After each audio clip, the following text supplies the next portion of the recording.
Hello, how you doing? Justin here. Welcome to IM-129, which is the Foundation 2 practice routine. Now, we're up to a big 1 hour routine now. If you can't fit an hour a day in, just break it into half an hour and do half an hour one day and then a different half an hour the second day. I've shown it on the website broken down into the two sections because probably for most people they'll be breaking it down into two half an hours. Don't feel bad if you can't do an hour a day. If you do an hour a day, you'll of course progress twice as fast as someone doing half an hour a day. Normally, that's kind of how it works, you know. So let me just run through again what it is that you should be doing. So you should be doing 5 minutes, of course, using your timer, all of the things that we've talked about before. You'll be working on your bar chord grips, focusing, of course, on your dominant 7th and your minor 7th chords, doing the strum, pick out strum, making sure every note is clear, focusing your pressure into the center of the bar to make sure that you get every note in that bar clear. You'll be doing that for 5 minutes.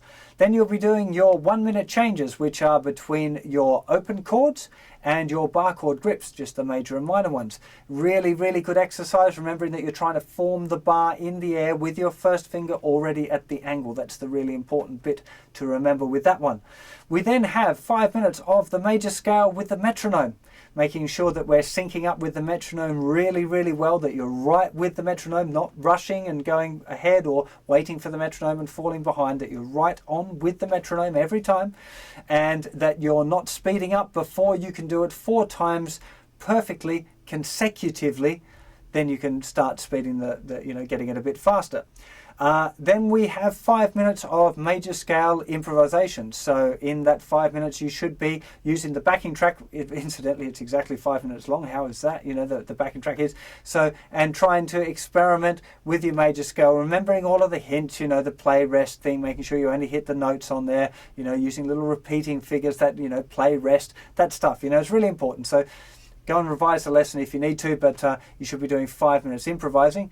And then we've got 10 minutes on songs, repertoire, playing songs that you know, preferably ones that are using these new skills that we're checking out, and or revising old songs that you need to do, and or transcribing new songs. Learning to, you know, transcribing is such an important skill. Please don't overlook it. You know, I'm going to be going on about this all the time. Get used to it. But working out songs by yourself is the most important thing that you can do to improve as a guitar player, without any question. There's no doubt about it that learning songs by ear is the most valuable thing that you can do to improve your playing.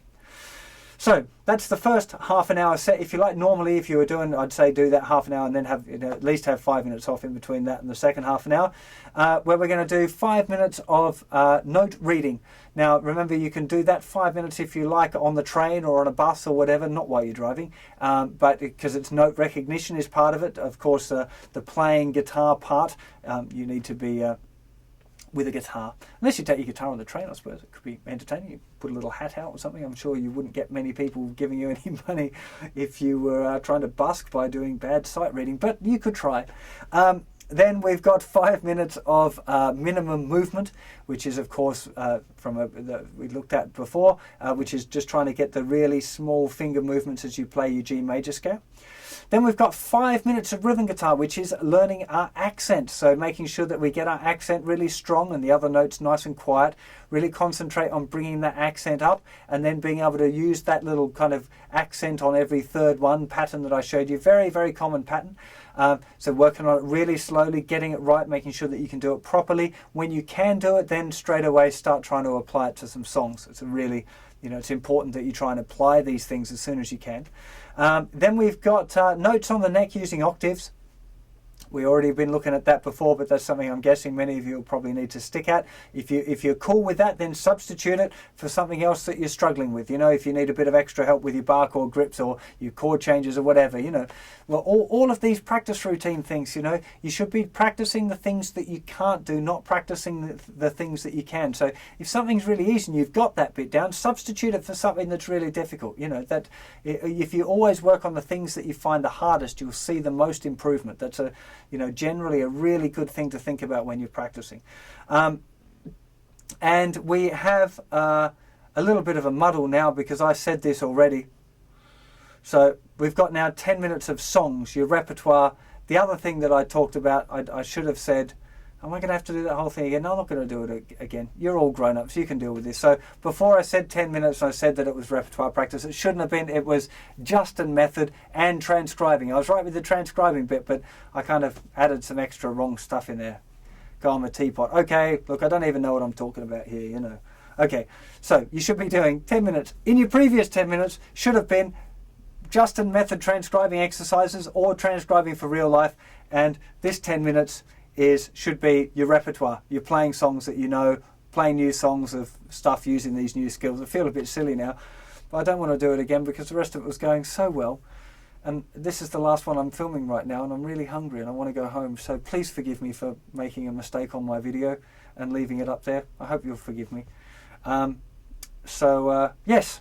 Anyway, that was the end of 129 in the Intermediate Foundation 2 practice routine chat about what you should be doing.